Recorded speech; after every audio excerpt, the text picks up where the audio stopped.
Un sondage a été fait au sujet d'une pratique qui s'appelle le slashing. C'est le fait d'avoir un emploi et un deuxième emploi. Et on dit que les Français sont de plus en plus intéressés. Alors, vu l'augmentation des salaires, ça paraît normal, puisque c'est de plus en plus compliqué de joindre les deux bouts à la fin du mois. Deuxièmement, ça dépend de qui on parle. Si on parle des cols bleus ou des cols blancs. Voilà. Par exemple, les cadres, effectivement, eux aiment bien faire une activité artistique. Donc, ça leur permet de travailler moins au taf et d'avoir une activité artistique.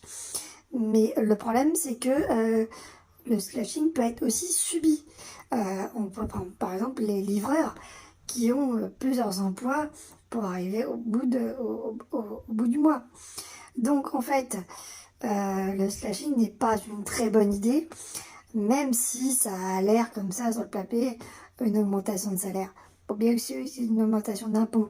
Et ça permet aussi de contourner la loi de 35 heures. Parce que vous travaillez plus. Vous travaillez plus de 35 heures. Et parfois, vous travaillez à mi-temps. Donc, il faut trouver un deuxième mi-temps. Voilà. Méfiance dans le futur. J'en veux pour preuve l'un des témoignages qui se trouve dans Big One de Michael Moore, d'un couple qui ont deux emplois pour pouvoir, faire en sorte que leurs enfants aillent à l'université et qui sont obligés de faire deux emplois pour pouvoir vivre correctement. Donc je ne pense pas que ça soit une très bonne idée. Cette nouvelle pratique, c'est surtout une invention qui a été faite par des écoles de cadres.